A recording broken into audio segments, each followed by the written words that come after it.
Et bonjour à tous, merci d'avoir cliqué sur cette vidéo. Aujourd'hui, deuxième partie sur la saga Final Fantasy IV. Petite piqûre de rappel, si vous n'avez pas regardé la première, je vous mets un lien juste ici pour aller le voir. Ça vous aidera à mieux comprendre le personnage dont je vais vous expliquer. Aujourd'hui, cette vidéo concernera le héros principal de Final Fantasy IV, j'ai nommé Cecil Harvey. Je n'irai pas trop dans les détails, juste quelques infos pour bien comprendre la psychologie du personnage et bien comprendre où voulait arriver le scénariste Takashi Tokita. Et aussi, pour pas vous spoiler l'histoire, on sait jamais que je vous donne envie de jouer au jeu et ça me ferait bien plaisir. Allez, on y va.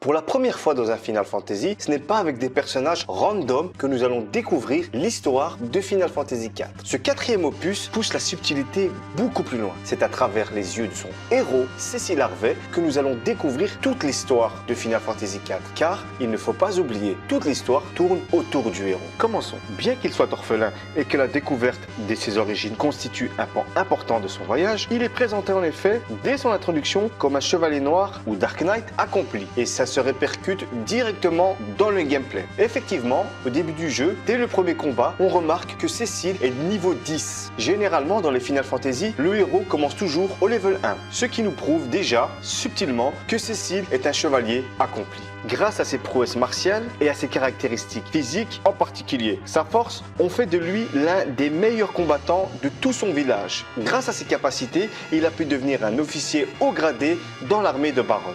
L'originalité du personnage de Cecil, ce n'est pas d'avoir à trouver sa voie ou son chemin dans la vie, mais de devoir en changer. Effectivement, Final Fantasy IV nous raconte l'histoire de Cecil en quête de rédemption. Et cet arc narratif du jeu est le plus développé. Très nombreux et développés dès le début de l'intrigue sont les remords de Cecil. C'est eux qui nous permettent de comprendre sa manière de penser, ses motivations, mais aussi, et le plus important, ses hésitations. Par exemple, son refus de tuer Rydia alors que cet ordre lui vient directement du roi de Baron va être le premier choix d'une longue série qui vont l'entraîner d'abord à s'opposer à l'empire de Baron de façon irrévocable, puis petit à petit de remettre en question sa vocation quant à sa mission de chevalier noir au sein de son pays. Il est temps pour notre héros de changer sa destinée. Une fois arrivé à Mysidia, le doyen du village lui explique que s'il veut sa rédemption, il doit arrêter de manier les arts obscurs et de retrouver la lumière qui est au fond de lui. Mais pour cela, il devra se rendre au Mont Supplice où une ultime épreuve l'attendra. Sa renaissance en tant que paladin est double. Le héros en ressort changé, non seulement spirituellement, mais aussi physiquement. Ce Final Fantasy lie en effet, comme je vous l'ai dit, l'histoire et le gameplay. Et Cecil en est la parfaite illustration. En tant que chevalier noir, Cecil est recouvert d'une armure totalement noire, avec un casque qui cache quasi toute l'humanité du personnage, et des extrémités pointues qui peuvent à elles seules infliger de terribles blessures.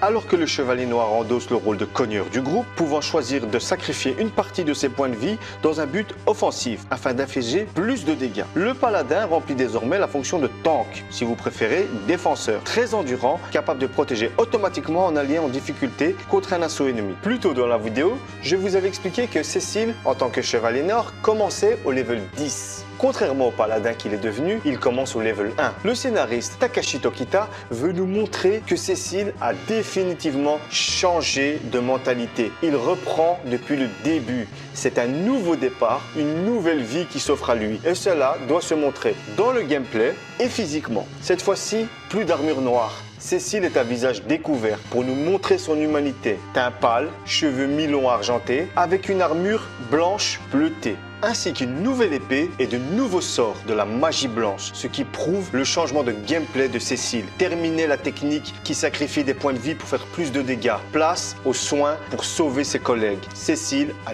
définitivement changé de gameplay et cela se voit. De plus, cela permet d'éviter la lassitude chez le joueur en éveillant en lui, au contraire, l'impatience de savoir ce dont le nouveau Cecil est désormais capable en tant que paladin. Et pour finir sur Cecil, c'est l'un de mes personnages de Final Fantasy préférés, clairement. À travers son histoire, j'arrive à m'identifier à ce personnage, tout simplement parce que les questions qui se posent durant tout le jeu, je me le suis déjà posé. Et n'importe qui au moins une fois dans sa vie, s'est déjà posé ces questions. C'est pour ça que Cécile est aimée par de nombreux joueurs de Final Fantasy car peut se projeter sur Cécile. Et c'est ça qui en fait sa force. J'aurais bien aimé encore plus développer le personnage. Mais malheureusement, si je l'aurais fait, j'aurais dû spoiler à mort toute l'histoire de Final Fantasy IV et ce serait vraiment un gros gâchis. J'aimerais vraiment que vous découvriez ce jeu et que vous découvriez l'histoire de Cécile. Parce que ce que je vous ai raconté, c'est peut-être aller un dixième. Alors faites-moi plaisir et foncez jouer à Final Fantasy IV.